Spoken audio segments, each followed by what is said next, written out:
What if I told you that one conversation with a stranger on Honj, New Year's Eve could take you from sleeping on the streets to living in a mansion?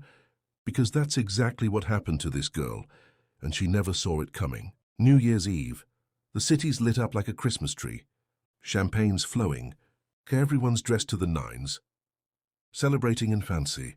Restaurants and rooftop parties. Meanwhile, this 19-year-old girl is sitting outside a closed coffee shop, shivering in a thin jacket that's doing absolutely nothing against the freezing cold. She's got nowhere to go, no money in her pocket, and she's watching all these happy people walk past her like she's invisible. But in exactly 20 minutes, a man in a $1,000 suit is going to sit down next to her and say something that'll change her entire life. And no, this isn't some fairy tale. This actually happened, and the ending will blow your mind. If you believe in New Year miracles and second chances, hit that subscribe button, right? Now, because what happens next will restore your faith in humanity. Let me take you back to how Emma ended up on that freezing sidewalk. 3 months earlier, she had a home, a family, and dreams of becoming a teacher.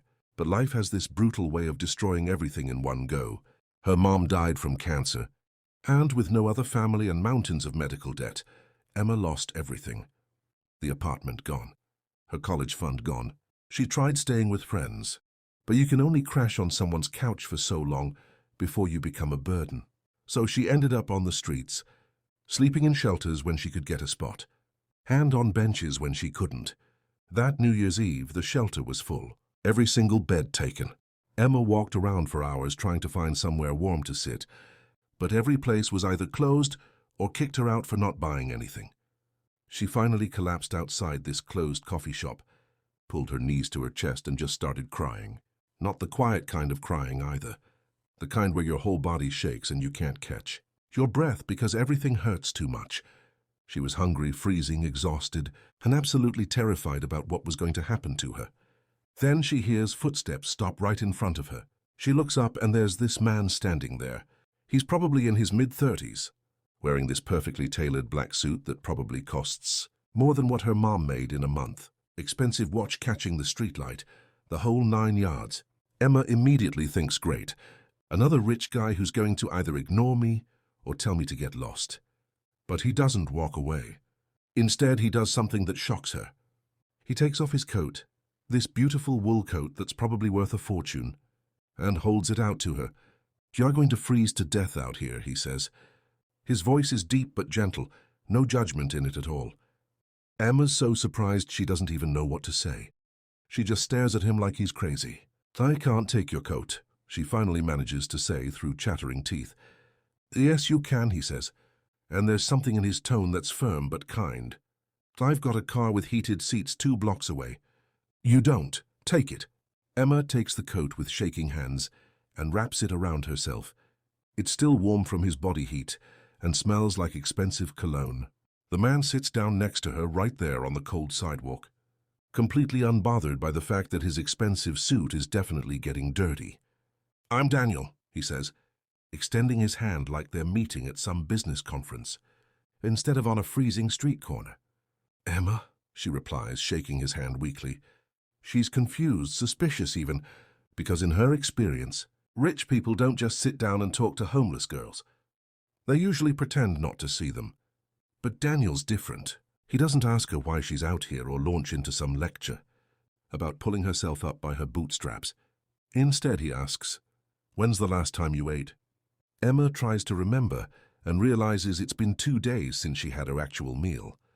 Some guy gave her half a sandwich yesterday, but that's it.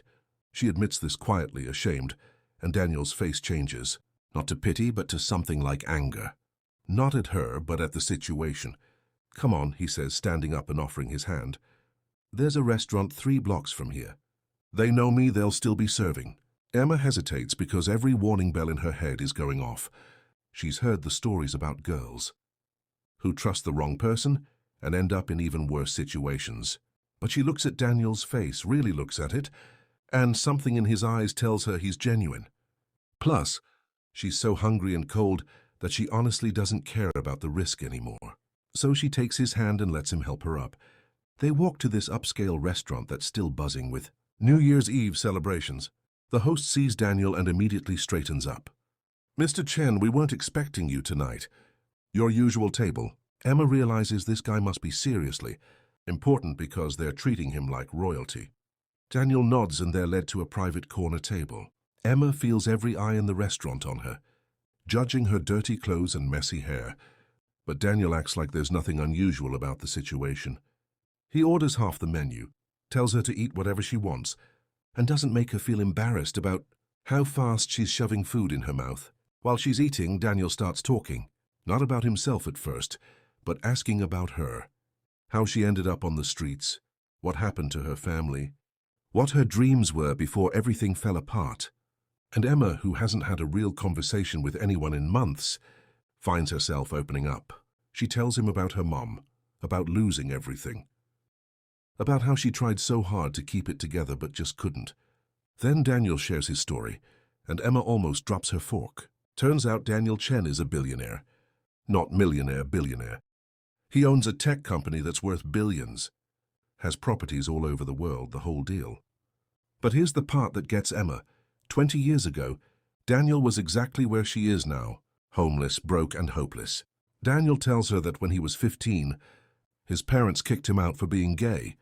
He spent 3 years on the streets, sleeping in parks, stealing food to survive, getting beat up by other homeless people and cops alike. On New Year's Eve, when he was 18, he was sitting outside a restaurant, starving and freezing, watching rich people celebrate through the window. A businessman came out, saw him, and instead of walking past, he stopped, gave Daniel a business card, and told him if he showed up at his office on January 2nd, he'd give him a job. Any job, didn't matter what. "That man saved my life," Daniel says, and his eyes get a little watery. "I showed up at his office. He gave me a job in the mailroom, minimum wage, nothing fancy. But it was a start. He mentored me, helped me get my GED, eventually paid for my college education, taught me everything about business. When he died 5 years ago, he left me a portion of his company shares. That's how I got my real start." Emma's crying now, tears streaming down her face as she listens. Daniel continues, "He made me promise him something before he died. He said, pass it on. When you make it, and you will make it, find someone who's where you were and give them the same chance I gave you. I've been looking for the right person for 2 years, and tonight I found you." Emma can barely breathe. "What are you saying?" Daniel leans forward. "I'm saying I want to help you. Not just tonight, but really help you. I've got a guest house on my property that's sitting empty. You can stay there, no rent until you get back on your feet. I'll get you enrolled in community college for the spring semester, cover your tuition, and I've got an entry-level position at my company. Administrative work, nothing crazy, but it pays well and has benefits. All I ask is that you work hard. Take advantage of the opportunity, and someday, when you've made it, you pass it on to someone else." Emma thinks she's hallucinating. This can't be real. People like her don't get second chances. Don't meet billionaires who randomly decide to change their lives. "Why me?" she whispers. "You could help anyone." "Because I saw myself in you," Daniel says simply. "That look in your eyes, that mix of fear and fight. You haven't given up yet, even though you have every reason to. That's rare. That's worth investing in." Emma completely breaks down, sobbing so hard she can't speak. Daniel hands her a napkin and waits patiently while she pulls herself together. When she finally can talk, she asks the question that's burning in her mind. "What if I mess this up? What if I disappoint you?" Daniel smiles. "Then you mess it up and we figure it out. This isn't some test you can fail. I'm not looking for perfection. I'm looking for someone who's willing to try." That night, Daniel takes Emma to his guest house. It's bigger than any apartment she's ever lived in. Fully furnished, stocked kitchen, everything. He gives her cash for immediate necessities, tells her to rest for a few days, and that they'll figure out the details after New Year's. Emma spends that first night in an actual bed with clean sheets, crying tears of relief and disbelief. Over the next 2 years, Emma works her ass off. She starts at the company doing basic admin work. But she's hungry to learn everything. She takes night classes, gets her associate's degree, then her bachelor's. Daniel mentors her, teaches her about business, introduces her to important people.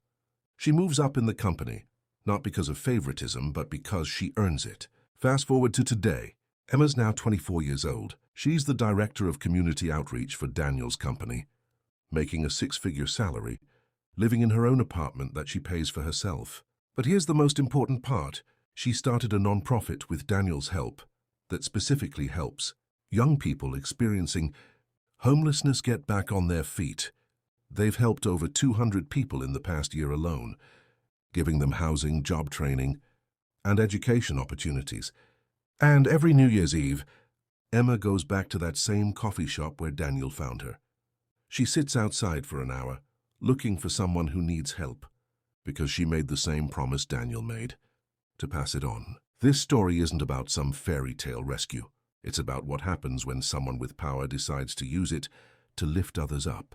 Instead of just building bigger walls around themselves, Daniel didn't have to stop that night. He could have walked right past Emma like hundreds of other people did.